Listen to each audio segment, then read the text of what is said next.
Hello friends, welcome to Tamil பசங்க knowledge. உலகத்தில் ஒரே நேரத்தில் நீங்கள் இருக்கக்கூடிய இடத்துல 3 சூரியனை பார்த்தா அது எவ்வளோ பிரகாசமாக இருக்கும் அப்படின்னு யோசிச்சிருக்கீங்களா?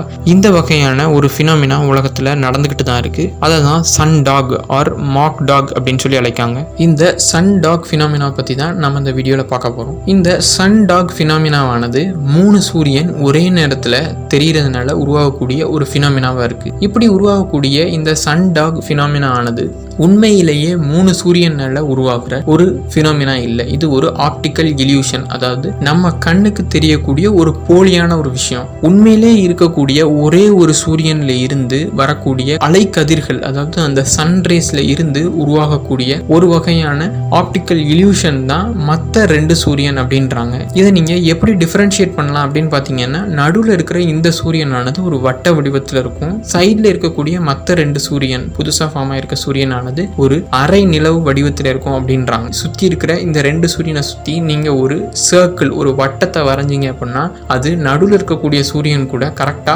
22 டிகிரியோட ஒரு ஆங்கிள் ஆனது மேக் பண்ணி இருக்கும் அப்படின்றாங்க. ஸோ இந்த ஃபினாமினாவை என்ன அப்படின்னு சொல்லி கூப்பிடுறாங்கன்னா 22 டிகிரி ஹேலோ அப்படின்னு சொல்லி ஒரு சில சயின்டிஸ்ட் ஆனவங்க கூப்பிடுறாங்க. பட் இப்படி உருவாகிற இந்த ஆப்டிக்கல் இல்யூஷன் எப்படி உருவாகுது அப்படின்றதுக்கான கரெக்ட் ரீசன் ஆனது இன்னும் சயின்டிஸ்ட்னால கொடுக்கப்படலை. பட் ஒரு ஹைப்போதிசிஸ் என்னன்னா, இது எப்படி உருவாகுது அப்படின்றதுக்கு ஒரு ஹைப்போதிசிஸ் என்ன அப்படின்னு பார்த்தீங்கன்னா ரிஃப்ராக்ஷன் அப்படின்றாங்க.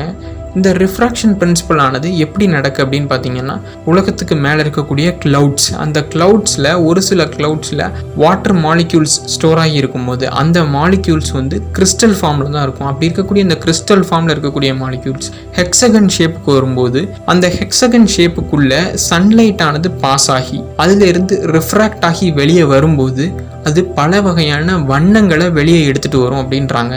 இதை நீங்கள் நார்மலாக ஃபிசிக்ஸில் ப்ரிசம் எக்ஸ்பெரிமெண்ட் பண்ணவங்களுக்கு இது புரியும். ப்ரிசம் எக்ஸ்பெரிமெண்ட்டை வச்சு நீங்கள் பார்க்கும்போது லைட்டை உள்ளே பாஸ் பண்ணி மறுதிசையிலேருந்து நீங்கள் அதை பார்க்கும்போது அதில் 7 வகையான லைட் ஆனது வெளியே அப்படியே பிரிஞ்சு வெளியே தென்படும். இந்த வகையான ஒரு ஃபினாமினா தான் இதில் நடக்கு.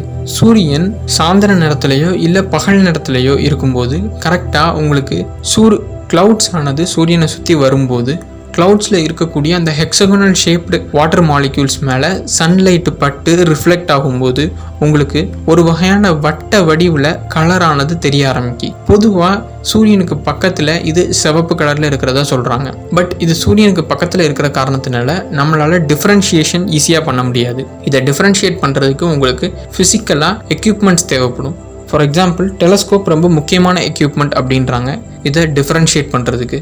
இதை டிஃப்ரென்ஷியேட் பண்ணுறது இன்னொரு வகையில் எப்படி பண்ணலாம் அப்படின்னு பார்த்தீங்கன்னா, ரொம்ப ஈஸியாக நீங்கள் ஒரு வண்டியில் போய்கிட்டு இருக்கீங்க, நீங்கள் சன்டாகை பார்க்கிங்க அப்படின்னா நீங்கள் தூரம் போக போக அந்த சன்டாக் எப்படி என்ன கலரில் தெரியுது அப்படின்றத நீங்கள் நோட் பண்ணிட்டே இருந்தீங்கன்னா உங்களுக்கு ஒரு பேட்டர்ன் ஆனது தென்படும். முதல்ல நீங்கள் அந்த சன்டாகை பார்க்க ஆரம்பிக்கும் போது அது சிவப்பு கலரில் இருக்கும். அதை சுற்றி இருக்கிற மற்ற 2 சூரியனானது சிவப்பு கலரில் இருக்கும். கொஞ்சம் தூரம் நீங்கள் ட்ராவல் பண்ணோன்னா அதோட கலரானது கொஞ்சம் கொஞ்சமாக மாறும். இப்படியே மாறுற காரணத்தினால நீங்கள் என்ன சொல்லலாம்னா, இந்த சுற்றி இருக்கக்கூடிய இந்த 2 விஷயங்களானது போலியான சூரியன் அப்படின்னும் நடுவில் இருக்கக்கூடியது உண்மையான சூரியன் அப்படின்னு நீங்கள் சொல்லலாம். இந்த வகையான ஃபினாமினா பல வகையான ரிலீஜியன்ஸில் மென்ஷன் பண்ணப்பட்டிருக்கு. பல வகையான கிரேட் ரிசர்ச்சர்ஸும் இதை பற்றி இன்னும் ஸ்டடி பண்ணிட்டு உண்மையிலே ரிஃப்ராக்ஷன் தான் இதுக்கு பின்னாடி இருக்கக்கூடிய காரணமா அப்படின்றதையும் இன்னும் ஆராய்ஞ்சிக்கிட்டும் வராங்க. ஓகே ஃப்ரெண்ட்ஸ், இன்னைக்கு நாம சன்டாகை பற்றியும் அதோட ஃபிசிக்கல் சிக்னிஃபிகன்ஸை பற்றியும் அது எப்படி உருவாகுது அப்படின்றத பற்றியும் பார்த்தோம். இதே மாதிரி நிறைய வீடியோஸ் வேணும் அப்படின்னு ஆசைப்பட்டீங்கன்னா மறக்காமல் நம்ம தமிழ் பசங்க நாலேஜ் சேனலுக்கு சப்ஸ்கிரைப் பண்ணிடுங்க. பக்கத்தில் இருக்கிற பெல் பட்டனை கிளிக் பண்ணி